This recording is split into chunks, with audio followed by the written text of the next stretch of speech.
이 목회를 하다가 보면은 1년에 한 번씩 거의 매년인 것 같아요. 거의 매년에 한 번씩 만나게 되는 일들이 있습니다. 그리고 그 일 중에 가장 대표적인 것 중에 하나가 제가 보기에는 믿음이 괜찮은 분이신데 신앙생활을 잘하고 계시는 분인 것 같은데 느닷없이 저에게 얘기하는 거예요. 나는 구원 못 받은 것 같습니다라고요. 굉장히 당혹스럽죠. 그래서 이제 궁금해서 물어보는 겁니다. 왜 그런 생각을 하십니까? 라고 물어보면 대개 열의 10명은 거의 비슷한 말을 합니다. 뭐라고 얘기하냐면 하나님의 기대에 내 삶이 못 미치는 것 같습니다. 이렇게 얘기도 하시기도 하고 분명히 회개를 했는데 또 같은 실수를 반복합니다. 이런 얘기도 하기도 하시고 또 어떤 분은 아무리 고치려고 해도 이게 안 고쳐집니다. 라고 하시는 분도 있고요. 뭐 열매를 보면 나무를 안다고 하는데 제 삶의 열매들이 하나님께 내어놓기에는 너무나도 부끄러운 하나님의 자녀답지 않은 그런 열매들만 있습니다. 그렇게 얘기하는 거예요. 그러면서 결론으로 나는 구원 못 받은 것 같습니다. 라고 이렇게 얘기합니다. 그런데 그런 결론을 내리시는 분들은 사실은 명확하게 말하면 하나는 알고 하나는 모르기 때문에 그런 결론이 등장한다 이겁니다. 그럼 우선 아는 건 뭘까요? 아는 거는 성도의 삶은 어때야 되는 거예요? 거룩해야 됩니다. 당연한 일입니다. 왜 그렇죠? 성도의 목표가 있기 때문에 그렇습니다. 성도의 목표가 뭐예요? 그리스도를 닮는 거예요. 그리스도는 거룩한 분이시고 그 거룩한 분을 목표로 그분을 표대로 한 걸음씩 가고 있으니까 그의 삶도 어떻게 되는 거예요? 거룩해야 되는 것이 마땅하고 그리스도의 향기가 나는 것이 마땅하다 이겁니다. 그런 말에서 본다면 열매를 보면 나무를 안다는 건 뭐 당연히 이게 맞는 말이 된다 이겁니다. 이건 맞는 말이고 그런데 모르는 것은 또 뭘까요? 모르는 것은 열매를 보면 나무를 안다는 그 말 자체의 의미를 못 알아들은 겁니다. 무슨 말이냐면은 사과는 어디서 열려요? 이렇게 간단한 거를 모르시면 안 됩니다. 사과는 사과나무에서 열립니다. 감은 어디서 열려요? 감나무에서 열립니다. 그 말인즉슨 사과나무에서는 감이 열리지 않는다는 겁니다. 이거를 이해하시면은 이런 답이 나와요. 죄에서는 의가 나오겠어요? 안 나오겠어요? 안 나옵니다. 죄에서는 절대로 의가 나오지 않습니다. 근데 그 말은 또 다른 말로 이야기하면은 사과나무에서는 감은 열리지 않지만 사과가 안 열릴 수는 있어요, 없어요? 이거 좀 어려워졌습니까? 응용 문제입니다. 사과나무에서 감은 절대로 열리지 않습니다. 하지만 사과나무에서 사과가 없을 수는 있습니다. 왜 그렇죠? 사과는, 과일은, 열매는 때를 따라 열리기 때문에 그렇습니다. 시절을 쫓아 열리는 겁니다. 같은 원리로 죄에서는 죄가 나오지 않습니다. 죄에서는 의가 나오지 않습니다. 그거 마찬가지로 죄인이 지금 당장은 죄의 열매를 안 내놓을 수 있습니다. 뒤집어 얘기하면 하나님의 자녀인데 아직은 하나님의 자녀의 모습이 안 나타날 수 있습니다. 그럴 수 있다 이거예요. 그런데 분명한 것은요, 때가 되면요, 죄인은 죄의 열매를 맺습니다. 하나님의 자녀는 하나님의 열매를 맺습니다. 그게 불변인 거예요. 그래서 열매를 보면 나무를 안다는 말은 그런 의미라 이겁니다. 이걸 모른다는 것이고, 두 번째 모르는 게 있어요. 이게 더 중요합니다. 이게 더 중요한 게 뭐냐면은 그 열매라고 하는 것은 내 노력과 내 열심으로 만들어내는 것이 아닙니다. 내가 노력한다고 그 열매 나오지 않습니다.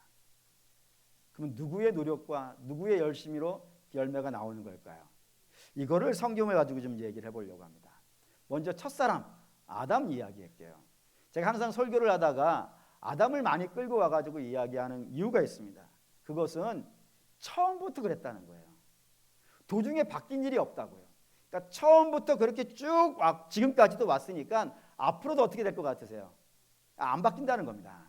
시종일관 그런 거예요. 그러면 아담은 원래 그의 출신이 어딘가요? 흙입니다. 근데 명확히 말하면 흙도 아닙니다. 아담이라는 단어는 아담아라는 단어에서 나왔고 아담아라는 단어는 먼지라는 뜻입니다. 그러니까 아담은 불면 먼지 같은 존재에 지나지 않는 거예요. 그런데 그런 불면 먼지 같은 자가 뭐가 되죠? 생명이 됐다고 했어요. 한번 보시죠. 창세기 2장 7절 읽습니다. 여호와 하나님이 땅의 흙으로 사람을 지으시고 생기를 그 코에 불어넣으시니 사람이 생명이 되니라. 저 생명이라는 단어가 영어 성경에는 living being이라고 되어 있어요. 살아있는 존재라고요. 살아있는 존재로. 그러니까 먼지 같은 자가 뭐가 됐다고요? 살아있는 존재가 됐다고요. 어떻게 하면 이게 될까요? 1번, 먼지가 천바퀴를 구르는 겁니다. 에? 제비를 천바퀴를 구르는 거예요. 그러면은 살아있는 자가 될까요? 아니면 그 제비가 뭐 전설이니까 그냥 여러분들이 이거 전설을 예로 드는 거야 라고 생각하시세요. 이무기가 1000년을 묵으면 용이 된다 하지 않습니까? 먼지가 1000년을 묵는 거예요. 그러면 살아있는 자가 될까요? 아닙니다. 먼지는 무슨 수를 써서 어떠한 제재를 부리고 아무리 오래 산다 하더라도 먼지는 먼지일 뿐이지 먼지가 살아있는 자가 되지 않습니다. 그러면 먼지 같은 자가 어떻게 살아있는 자가 되는 거예요? 그의 노력이 아닌 거예요. 그의 열심이 아닌 거예요. 그럼 누구의 열심이고 누구의 노력이에요? 하나님의 노력이라 이겁니다. 그래서 성경이 이렇게 쓰는 거예요. 하나님께서 그 코에 생기를 불어넣으셨다고요. 당신의 의지를 가지고 우연히 불어넣은 것이 아니라 당신이 의지를 가지고 그 코에 숨을 불어넣으시는 역사를 행하심으로 그가 존재 자체가 바뀌어지는 그런 역사가 되어졌다 이겁니다. 이게 아담 이야기라고요. 근데 아담만 그러냐? 우리 믿음의 조상도 그렇습니다. 믿음의 조상이 누구예요? 아브라함. 아브라함은 어떻게 아브라함이 됐을까요? 한번 보시죠. 여호수아 24장 1절 2절입니다. 있죠? 여호수아가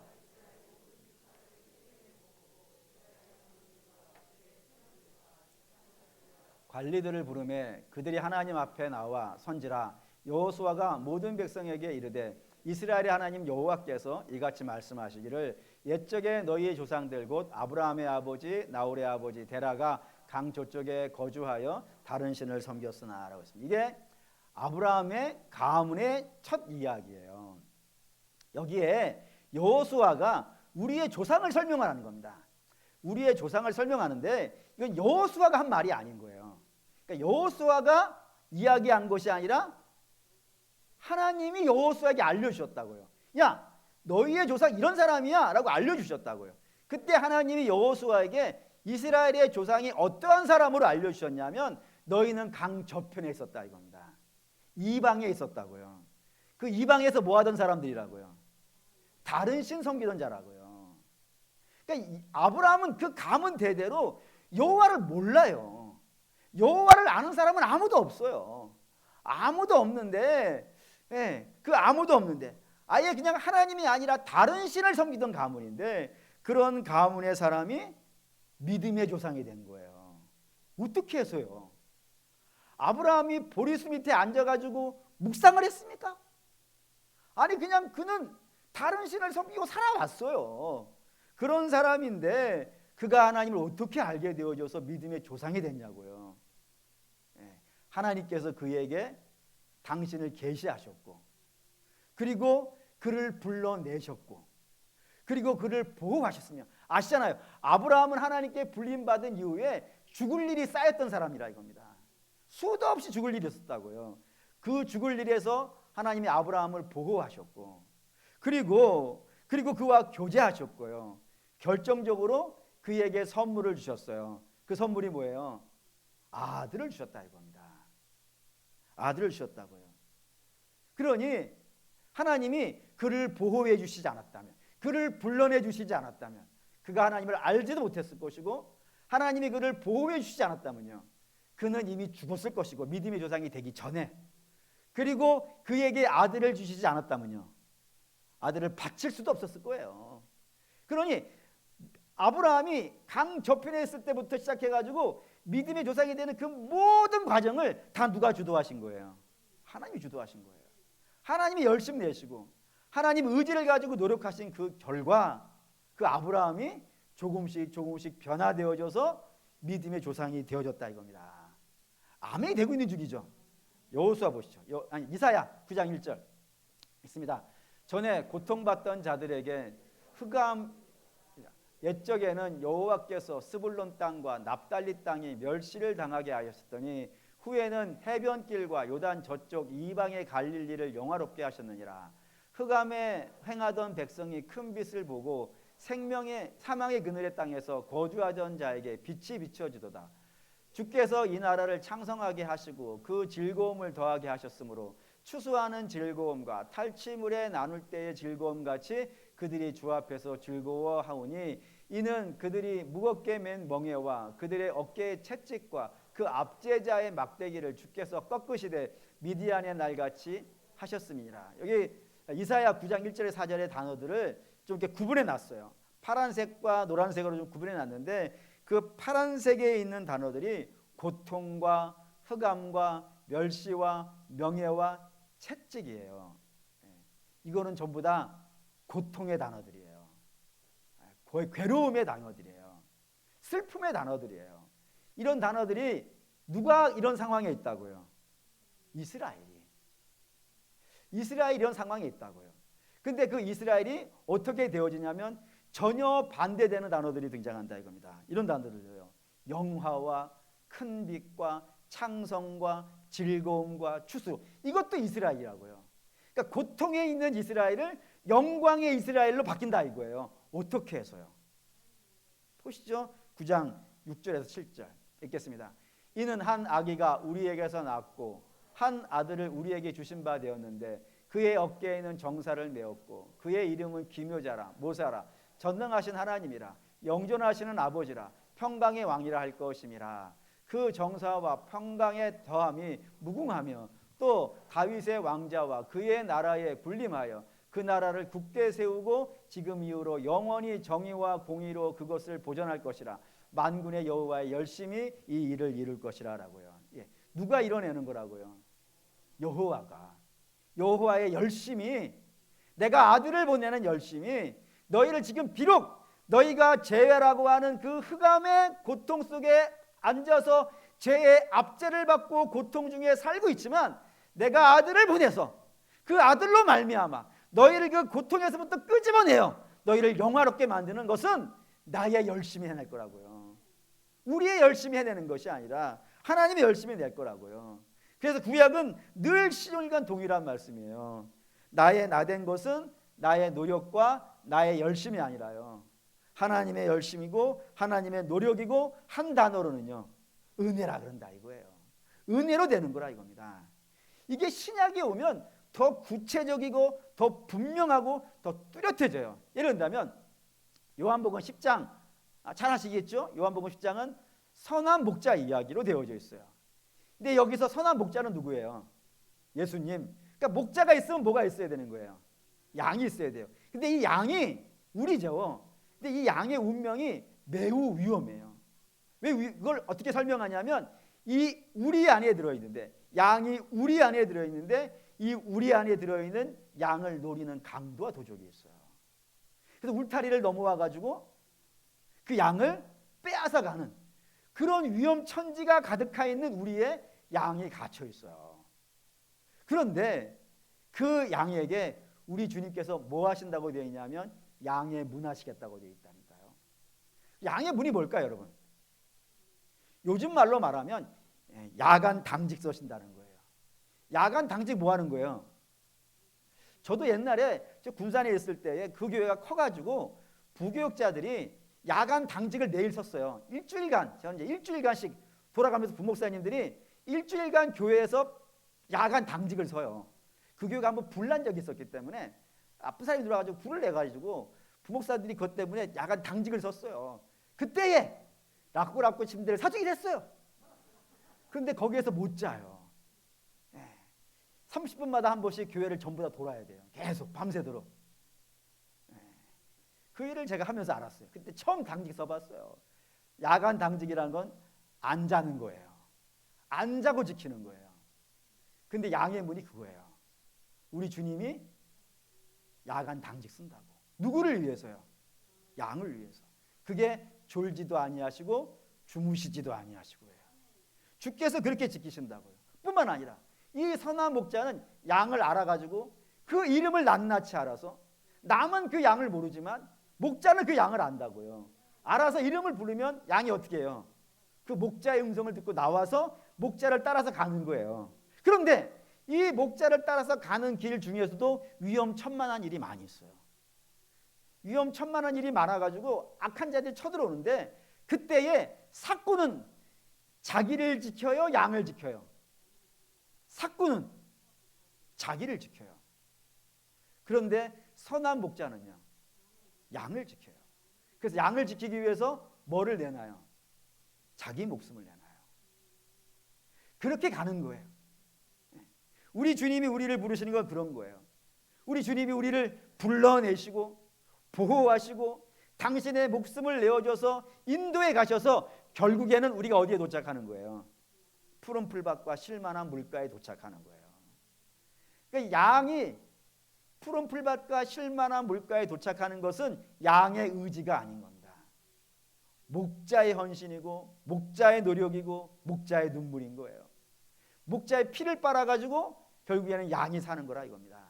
그게 선한 목자 이야기예요. 요한복음 15장에 가면 포도나무 장 이야기가 있습니다. 그 포도나무 장에 주님께서 당신을 뭐라 그래요? 나무고 너희는 뭐라 그래요? 가지라 그래요. 근데 그 가지는 스스로 열매를 맺지 못해요. 왜 스스로 열매를 맺지 못할까요? 그 가지가 연약해서 못 맺는 걸까요? 아닙니다. 가지는 두껍든지 강건하든지 연약하든지 관계없이 스스로 열매를 못 맺어요. 그럼 열매를 맺을 수 있는 방법은 딱 하나밖에 없습니다. 어떻게 해야 열매를 맺을 수 있어요? 나무에 붙어 있어야 돼요. 나무에 붙어 있으면 그 열매를 맺는데, 그 열매는 누가 노력하는 거예요? 그러면 나무가 노력하는 거예요.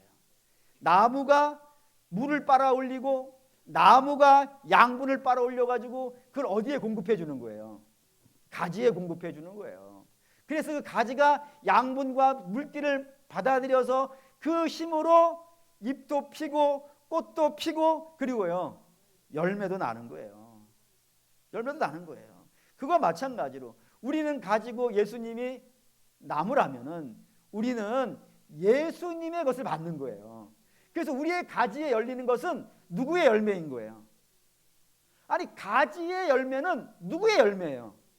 나무의 열매예요. 나무가 노력했다니까요. 네. 일단은 끄떡 그려놓고 다음 얘기 듣는 거예요. 진도가 나가야 될 거 아니에요, 진도가. 네? 아니, 나무에 붙어서 나무가 노력해서 나무의 진액을 줬다니까요. 그래서 거기 열리는 건 나무의 사과 나무의 열매지 사과 가지의 열매가 아니라니까요. 진도를 뽑을 거예요, 그냥. 응? 그것처럼 주님이 나무이고 우리가 가지면 우리의 가지의 끝에 열리는 건 누구의 열매예요? 예수님 열매예요. 그래서 성령의 열매라 그런단 말이에요. 우리의 열매가 아니고. 그 열매를 누가 만든다고요? 우리 주님이 만든다 이거예요. 십자가와 부활도 그렇습니다. 우리는 죄인이에요. 죄인이라는 것은 스스로 의를 만들어내지 못한다고요. 그래서 죄에서 풀려나야 되는데, 죄에서 풀려나려면 대가를 내놔라 한단 말이에요. 그럼 그 대가가 뭐예요? 죄의 삭슨 사망이라 그랬으니까 우리가 사망을 내놔야 죄에서 풀려요. 그런데 우리는 사망을 내놓을 수 있어요, 없어요? 못 내놔요. 죽으면 끝나버리는데. 예? 어떻게 우리가 사망을 내놓겠어요? 그 사망을 못 내놓으니까 누구의 종으로 살고 있는 거예요? 죄의 종으로 살고 있어요. 죄가 시키는 대로 살고 있어요. 이러지도 못하고 저러지도 못하고 죄에서는 풀려나고 싶은데 풀려날 수는 없고 죄가 시키는 대로 살아가는 것이 우리의 모습이라 이겁니다. 근데 안타까운 것은 그렇게라도 영원히 살 수 있으면 한 번만 해요. 근데 안타깝게도 그렇게 살다가 결국에는 어떻게 되는 거예요? 죽는 거예요. 그러니 비참하지. 살아서는 종으로 살고 죽으면 끝나버리니 심판이라 받는 자가 되어지니 이보다 더 비참한 상황이 어디 있겠어요. 근데 이걸 아무도 불쌍히 여기지 않는데 이런 상황을 불쌍히 여기신 분이 있었다 이겁니다. 누구라고요? 주님이라고. 그걸 불쌍히 여기셔가지고 죄인이 아니신 분이 죄인의 형체를 입고 오시는 거예요. 그리고 이 땅에서 우리 대신에 주님이 십자가에 달려 죽으시고 우리 대신에 무덤에서 부활하시는 거라 이거예요.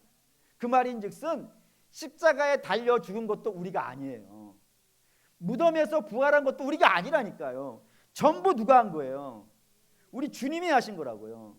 우리의 경험도 아니고 우리의 열심도 아니고 우리의 노력도 아니에요. 십자가에 달려 죽으시고 무덤에서 부활하신 건 전적으로 우리 주님이 홀로 하신 일이라 이겁니다. 그런데 놀라운 것은 주님이 홀로 하셨는데 그거 네 거 해라 이거예요. 지금 상황이. 예? 일부 예배 때도 아멘이 안 나왔어요. 여기서 이게 나 아멘 써놨는데. 예? 아니 주님이 홀로 다 하셨다니까요. 십자가에 죽으시는 것도 주님이 하셨고 사흘 만에 무덤에서 일어난 것도 주님이 하셨는데 그거 네 거 해라 그런다니까요. 보시죠. 로마서 11장 6장 11절 읽겠습니다. 이와 같이 너희도 너희 자신의 죄에 대하여서는 죽은 자여 그리스도 안에서 하나님에 대하여서는 살아있는 자로 여길지니라. 주를 여기다 거야 되는 거예요. 여길지니라 라는 것은 우리가 했다는 거 아니에요. 안 했다 이거예요. 내가 안 했는데 우리 주님이 하셨는데 그거를 네가 한 걸로 해라 이거예요. 이게 영어 성경에는 시험도 분명해요. 뭐라고 써있냐면 count yourself. 카운트는 세는 거 아니에요. 어떻게 세는 거냐면 네 거 하나 내 거 하나 이렇게 할 때 이거 카운트예요. 네 거 하나 내 거 하나. 그러니까 내 거로 세는 걸 카운트라 그런다고요. 근데 yourself 네가 한 걸로 세라 이거예요. 예수님이 해놓고 네가 한 걸로 세라. 그거를 여기라 이거예요. 여기라. 네. 그러면 이런 질문 되어져요. 왜 예수님이 홀로 하셨는데 우리 것으로 생각하라. 네 걸로 하자. 네 걸로 하고 믿어라. 라고 이렇게 우리의 것으로 하라고 명하시는 걸까요? 예, 이유는 단 하나예요. 단 하나예요. 그 이유는 뭐냐면 하나님이 우리를 좀 이렇게 느낌을 살려서 이야기할게요. 우리 하나님이 우리를 오지게 사랑하세요. 하나님 정말로 우리가 잘 되기를 원하세요. 그런데 문제는 우리는 스스로 잘 되지 못하는 사람이기 때문에 그래요.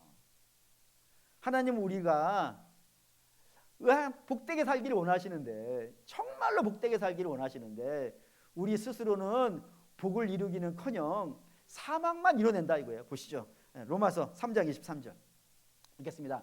모든 사람이 죄를 범하였음에 하나님의 영광에 이르지 못한다고요.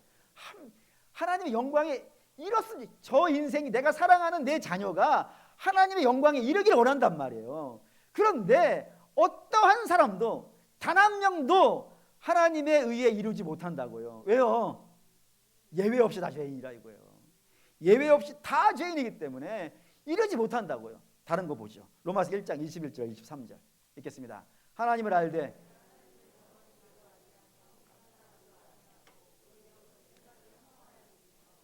마음이 어두워졌나니 스스로 지혜 있다 하나 어리석게 되어 썩어지지 아니하는 하나님의 영광을 썩어질 사람과 새와 짐승과 기어다니는 동물 모양의 우상으로 바꾸었느니라 라고요.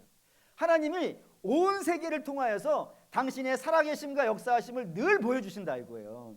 그래서 그걸 보고 이 세상 사람들은 신이 있는 걸 알매도 불구하고 그거를 하나님께로 연결시키지 못하고 그 생각이 허망해진다고요. 미련하여져 가지고 하나님이 아닌 것을 하나님이라 그런단 말이에요. 예를 들어서 돈이 마치 나에게 생명 주는 것처럼 명예와 권세가 나에게 생명 주는 것처럼 쾌락과 즐거움이 나에게 생명 주는 것처럼 그래서 그런 것들만 이 땅에서 추구하고 추구하는 거예요. 그게 이 땅의 모든 사람이라 그런다고요.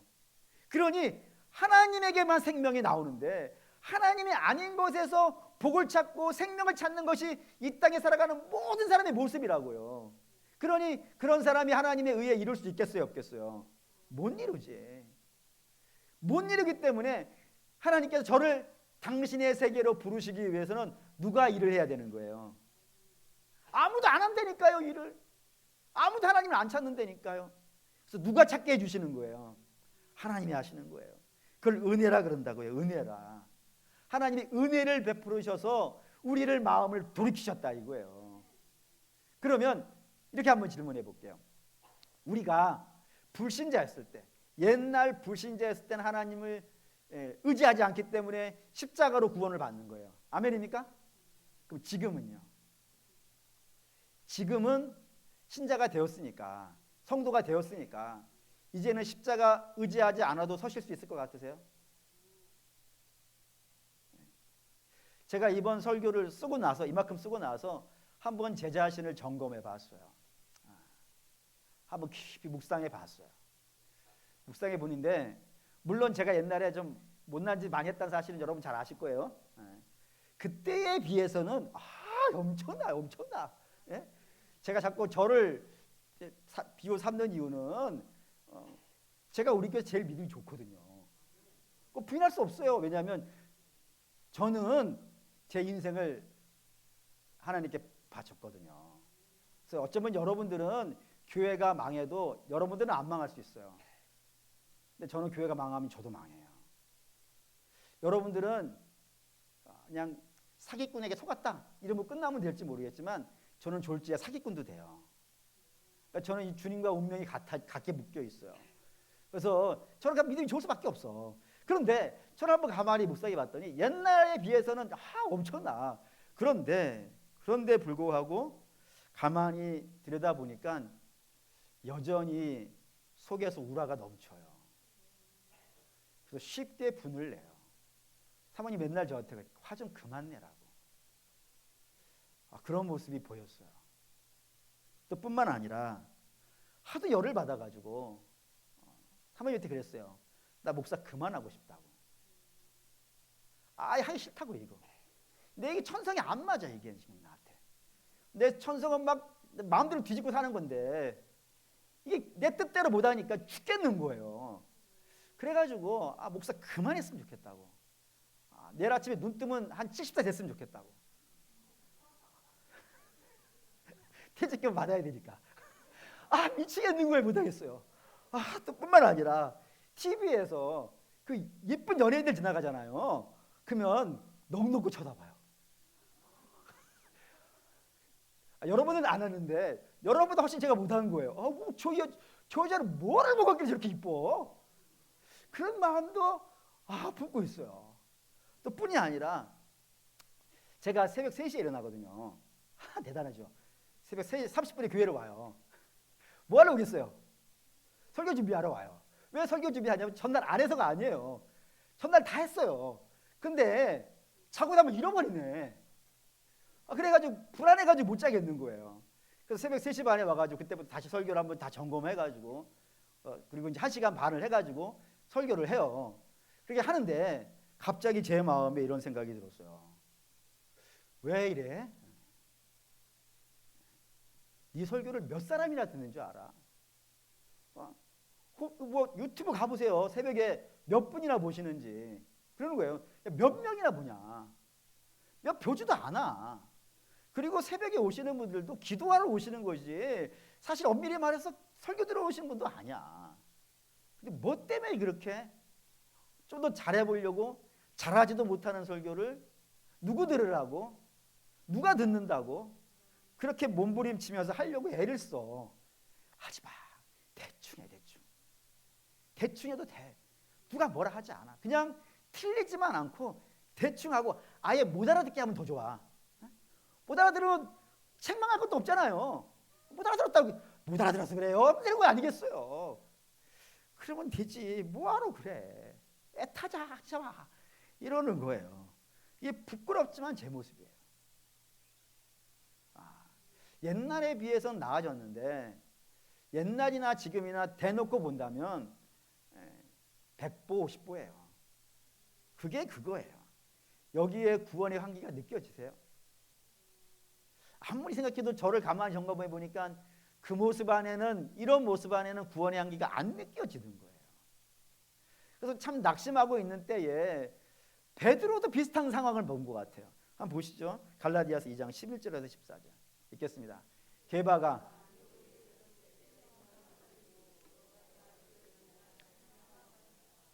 아고보에게서 온 어떠한 이들이 이르기 전에 게바가 이방인과 함께 먹다가 그들이 오매 그가 할례자들을 두려워하여 떠나 물러가매 남은 유대인들도 바나바도 그들의 외식에 유혹되었느니라. 그러므로 나는 그들이 복음의 진리에 따라 바르게 행하지 아니함을 보고 모든 자 앞에서 게바에게 이르되 내가 유대인으로서 이방인을 따르고 유대인답게 살지 아니하면서 어찌하여 억지로 이방인을 유대인답게 살게 하려 하였느냐. 바울이 베드로에게 책망을 하는데 그 책망의 내용이 뭐였다고요? 니도 복음으로 안 살면서요. 복음의 진리를 따라 바르게 네가 살지 않잖냐 이거예요. 여러분 베드로 누구예요? 주께서 그에게 천국의 열쇠를 주셨다니까요. 그러니까 천국의 열쇠를 받은 자인데 그를 향해서 바울이 네가 복음의 진리를 따라 바르게 행하지 아니한다고 책망한 사람이라고요. 그러니까 베드로도 저게 주님 만나기 전에 베드로가 아니라 이미 성령도 받았고 교회의 수장으로 어느 곳에 가든지 인정받고 대접받는 베드로라고요. 그런 베드로도 복음의 진리를 따라 바르게 살지 않을 때가 있다래요. 그러면 저 책망을 하는 바울은 어떻게 했어요? 바울은 좀 나을 것 같으세요? 이거 보시죠. 로마서 7장 19절 읽겠습니다. 내가 원하는 바 선은 행하지 아니하고 도리어 원하지 아니하는 바 악을 행하는도다라고요. 7장 24절 읽겠습니다. 오호라 나는 곤고한 사람이로다. 이 사망의 몸에서 누가 나를 건져내리라. 여러분 이걸 사울인 시절에 쓴 게 아니라니까요. 바울인 때, 그것도 로마서를 쓸 때 바울은 모든 신학자들이 동의하는 게 바울의 신앙과 바울의 신학이 가장 깊었을 때에, 그래서 이때에 쓰여진 로마서이기 때문에 성경 중에 성경이라 불리는 그런 때에 사도 바울이 자기를 뭐라고 얘기했냐면은 오호라 나는 곤고한 사람이라고. 왜? 하나님의 은혜를 알고 있음에도 불구하고, 그래서 믿음으로 살아보고 싶은 마음이 없는 건 아닌데 자꾸 무너지는 나를 본다고. 정직한 고백이라고요. 이런 거로 보았을 때 사랑하는 여러분, 여러분이나 저나 베드로나 바울이나 누구나 예외 없이 과거에도 그는 십자가로 구원받은 자이고요. 지금도 어디에 의지하고 있어야 돼요? 십자가에 의지하고 있어야 돼요. 하나님 밖에서, 하나님 안에서, 하나님 앞에서 떳떳한 사람은 없다고요. 왜냐? 우리는 죄의 가리움을 입은 자이지 죄가 완전히 사라진 자가 아니라 이겁니다. 그렇기 때문에 지금도 우리는 십자가에 의지하고 있어야 돼요. 이거 보시죠. 갈라디아서 3장 3절 읽겠습니다. 너희가 이같이 어리석으냐? 성령으로 시작하였다가 이제는 육체로 마치려 하느냐. 이게 바울이 갈라디아 교회에게 한 이야기예요. 교회에게 뭐라 그랬냐면 너희의 시작은 뭐였다고요? 성령으로 시작했다고. 다시 말하면 복음으로 시작한 것이고 예수 그리스도의 십자가로 교회가 되는 거예요. 십자가 아니고는 교회가 안 돼요. 근데 그 교회에게 왜 이제는 다시 육체로 돌아가려 하느냐? 다시 말하면 너 왜 행위로 돌아가려고 하느냐? 너 왜 행함으로 돌아가려고 하느냐? 왜 율법으로 돌아가려고 하느냐? 왜 율법으로 살려고 하느냐 이거예요. 왜 이것이 책망이 되어지냐면 교회는 지금도요, 성도는요, 지금도요, 십자가 아니면 스스로 설 수 없는데 간혹 어떤 경우에 내가 지금은 행위로 설 수 있을 거라 생각하는 분들이 간혹 있어요. 간혹 있어요. 근데 여러분 행위로 선다는 건 이런 의미입니다. 갈라디아서 3장 12절을 볼게요. 읽겠습니다. 율법은 믿음에서 난 것이 아니니 율법을 행하는 자는 그 가운데 살리라 하였느니라. 율법으로 행위로 살려고 하는 자들은 어디에서 산다고요? 율법 안에서 산다고요. 그러면 율법 안에 있는 모든 것이 그를 지배하는 거예요. 그러니까 행위로 살려고 하는 사람은 몇 가지 행위해서는 안 돼요. 이해되시죠? 내가 행함으로 구원받겠다라고 하는 사람은, 지금은 내가 행함으로 설 수 있다고 생각하는 사람은 한두 개만 행하면 안 돼요. 몇 개를 행해야 돼요? 다 행해야 돼요. 그럼 율법이 몇 개 있어요? 물론 아시는 분 있죠? 613개 있어요. 대부분 몰라요. 근데 그 밑에 부칙들 붙어 있어요. 안식일을 거룩하게 지키라. 어떻게 안식일을 지키는 게 거룩하게 지키는 거야? 쭉 나열되어 있어요. 그걸 예외 없이 다 지켜야 돼요. 알지도 못하는데, 율법이 도대체 뭐가 있는지도 모르는데 어떻게 율법으로 지켜요? 그러니까 너희가 한두 개라고 지키려고 하는 건 착각이라 이거예요. 율법으로 살려고 하는 자는, 행함으로 살려고 하는 자는 한두 개가 아니라 전체를 지켜야 되고, 전체를 지켜서 하나님 나라 갈 수 있는 분은 딱 하나밖에 없다 이거예요. 그게 누구라고요? 예수님이라고. 예수님 빼고는 행위로 구원받을 수 있는 자는요 단 한 명도 없어요. 그 지금도 마찬가지예요. 지금도 우리는 뭐 붙잡고 있어야 돼요? 십자가 붙잡고 있어야 되고 주의 은혜에 살아야 돼요. 다시 말하면 우리 주님께 지금도 딱 붙어 있어야 돼요. 딱 붙어 있어야 돼요. 언제까지요? 영원히 붙어 있어야 돼요. 그러면 대접받아요. 이걸 제가 어디서 알았냐면은 어느 날 사모님이 저한테 이런 말을 했어요. 뭐라 했냐면 나는 당신에게 껌딱지 붙어 있듯이 붙어 살 거야. 그런 거예요. 떨어지라 그래도 주도 안 떨어질 거야 이러는 거예요. 그리고 붙어 다녀요. 저랑 붙어 다니니까 좋은 거 다 먹어요. 우리 사모님 여러분들이 왜 사모님 해주는 거예요? 저 빼면 아줌마지. 저 빼면 아줌마 아니에요. 누가 불러줘요? 제가 목사니까 사모라 불린 것이고 제가 따라다니니까 따라다니는 거지. 그때 하나님이 제게 말씀하셨어요. 이게 너 아니냐? 이게 너 아니냐? 네가 나한테 붙어 있는 거 아니냐? 네가 나한테 붙어 있으니까 목사라고 대접받는 것이지. 네가 나한테 붙어 있으니까 내 공로가 다 네 공로 되는 거지. 다른 사람들도 다 그렇게 알아주는 거지.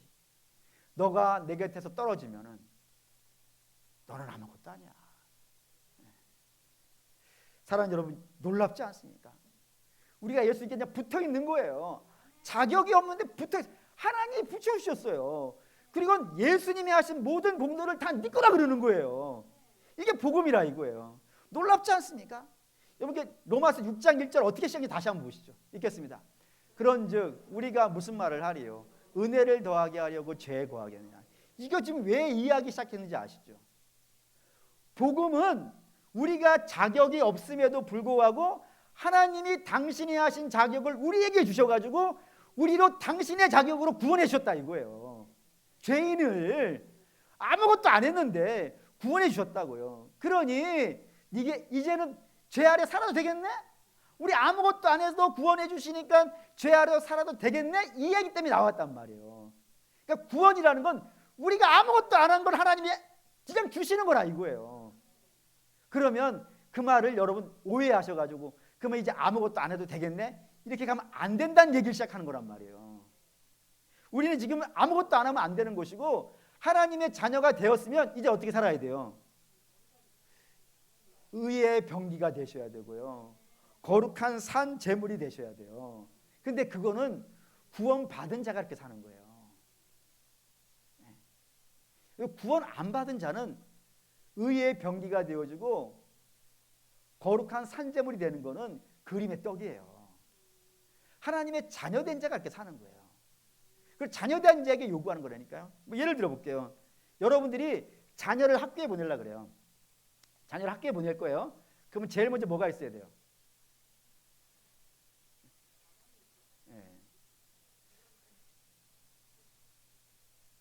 명품 가방을 샀어요. 그리고 명품 옷을 샀어요. 그리고 명품 도시락도 샀어요. 그리고 명품 노트도 샀어요. 뭐가 명품인지 모르겠어요. 명품 뭐 연필도 샀어요. 명품 양말도 샀어요. 다 샀어요. 학교 갈 수 있어요? 못 가요. 학교를 가려면 애가 있어야지. 애를 안 낳고 어떻게 학교를 보내요? 가장 중요한 건 뭐예요? 애를 낳아야 돼요. 그리고 그 애를 낳아서 옷을 입혀가지고 학교를 보내는데 애가 학교를 안 가는 거예요.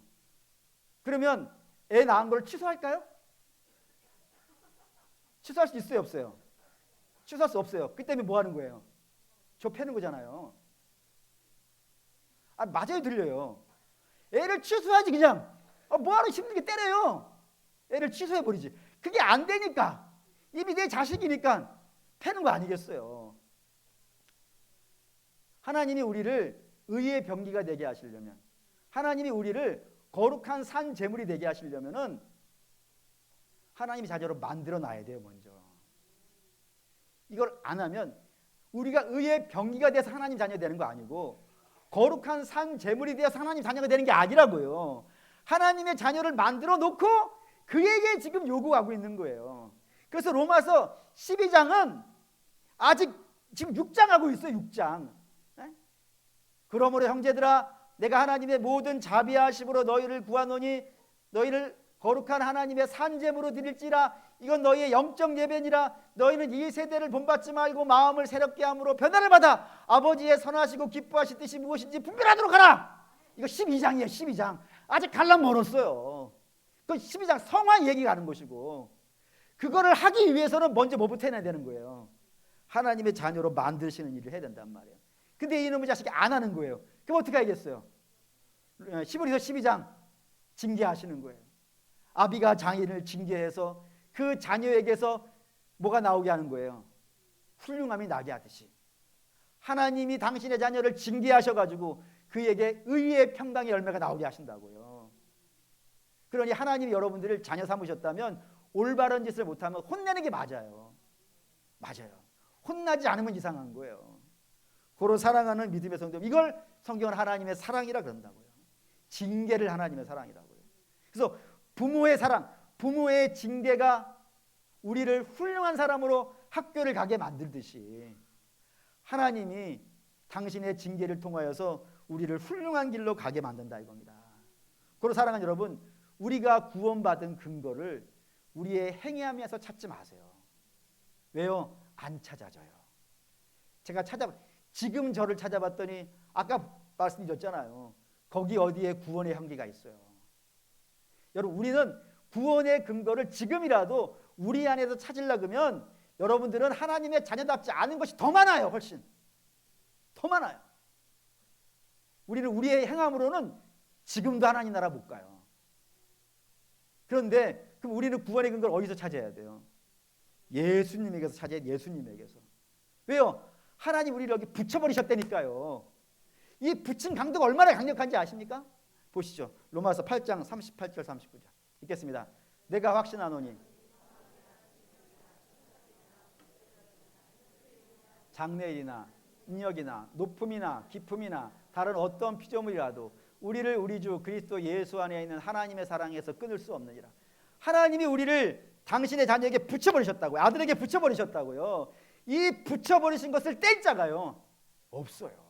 없어요. 어떠한 것도 우리를 하나님의 사랑에서 떼어내지 못한다고요. 고로 사랑하는 믿음의 성도 여러분, 예수 그리스도의 죽음은 이미 내 죽음이에요. 아멘입니까? 예수 그리스도의 부활은 이미 내 부활이에요. 예수 그리스도의 승리는 이미 내 승리예요. 왜요? 하나님께서 우리를 당신에게 붙여버리셨다고요. 고로 성경이 이렇게 얘기하는 겁니다. 예수 그리스도의 공로를 네 것으로 여겨라. 네 것으로 믿으라. 그러니까 우리의 믿음은 행함의 믿음이 아닌 거예요. 우리의 믿음은 예수님이 하신 거를 내 것으로 믿는 거예요. 그리고 그 믿음이 있는 분은 여러분 오늘 넘어지셨다고 실망하지 마세요. 오늘 실족했다고 오늘 하나님의 기대에 못 미쳤다고 낙심하지 마세요. 회개하세요. 회개하세요. 그리고 주님께 도와달라 부탁하세요. 다시 일어날 수 있도록 도와달라고. 그리고 주님 손잡고 일어나세요. 그리고 주님과 함께 한 걸음씩 한 걸음씩 가는 겁니다. 그러다가 우리 연약함 때문에 또 무너지셨다면은 나 하나님의 자녀 아니야 이러지 마시고 회개하세요. 회개는 하나님의 자녀에게 주신 축복이에요. 회개하시고 주님 손잡고 다시 일어나서 한 걸음씩 또 가세요. 도와달라 하세요. 아버지시잖아요. 네? 우리 아버지 우리에게 지혜도 넉넉하게 주실 것이고 힘도 넉넉하게 주실 거예요. 우리를 거룩한 삶을 살게 하기 위해서 우리를 자녀 아들을 주셨는데 우리가 살아갈 힘을 왜 안 주시겠어요? 구하세요. 구하시고 가시지 낙심하지 마세요. 끝까지 믿음의 경주하세요. 선한 싸움 같은 경주예요. 쉽지 않아요. 악한 적들과 수없이 싸워야 되는 길이에요. 실망하지 마시고 믿음의 선한 경주 끝까지 완주하시기를 주의 이름으로 축원합니다. 아멘. 결단하시죠.